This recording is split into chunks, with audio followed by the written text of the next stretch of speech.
পাওনা টাকা ধার দিয়ে কিংবা ধারের টাকা উদ্ধার করতে গিয়ে জুতার তলা ক্ষয় করে ফেলেছেন। টাকা ফেরত চাইতে চাইতে হয়তো ক্লান্ত হয়ে পড়েছেন, বুঝতে পারছেন না আপনার কি করা উচিত। সহজ সমাধান হলো, বেশি অঙ্কের টাকা হলে আপনি আইনের আশ্রয় নিতে পারেন। পাওনা টাকা উদ্ধারে আপনি সরকারি জজ আদালতে মামলা দায়ের করতে পারেন, চাইলে ফৌজদারি মামলাও করা যেতে পারে। মূলত টাকার পরিমাণের উপর ভিত্তি করে বিভিন্ন আদালতে মামলা দায়ের করা যেতে পারে। টাকার পরিমাণের উপর ভিত্তি করে কোর্ট ফিস, মামলার দাখিল, সমন জারি সহ আইনজীবীর খরচ আপনাকেই বহন করতে হবে। তবে ধার বা পাওনা টাকার পরিমাণ যতই বেশি হোক না কেন, কোর্ট ফিস কখনোই 50,000 টাকার বেশি হবে না।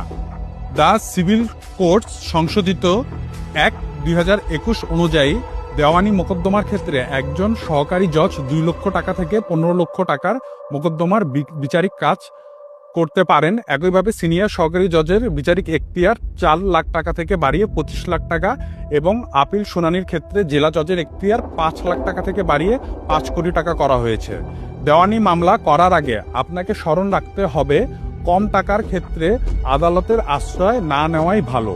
এছাড়া ধারের টাকা উদ্ধারের ক্ষেত্রে আপনি যদি 300 টাকা নন জুডিশিয়াল স্ট্যাম্পের মাধ্যমে চুক্তি না করে থাকেন, সেক্ষেত্রে আইনি আশ্রয় পেতে আপনার বেশ বেগ পেতে হতে পারে।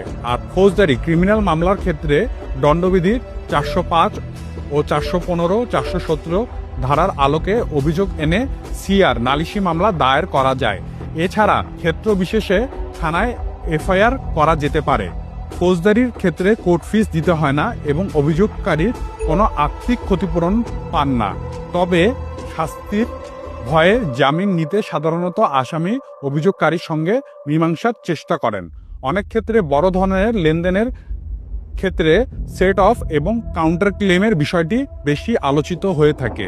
শব্দ দুটি ব্যাখ্যা অনেকে বুঝতে পারেন না। মূলত সেট অফ অর্থ হলো দাবি সমন্বয়ের বিধান। যেমন অর্থ মামলার ক্ষেত্রে যদি আদালতকে বাদী বলল, আমি মিস্টার অমুকের কাছে 5 লাখ টাকা পাই, মিস্টার অমুক তথা বিবাদী বলল, আমিও তার কাছ থেকে 2 লাখ টাকা পাই, এমন ক্ষেত্রে আদালত উভয়ের ক্ষেত্রে দাবির সমন্বয় করে মামলা নিষ্পত্তি করবেন। আর কাউন্টার ক্লেম অর্থ মামলায় বাদী থেকে যদি বিবাদী বেশি অর্থ পেয়ে থাকেন।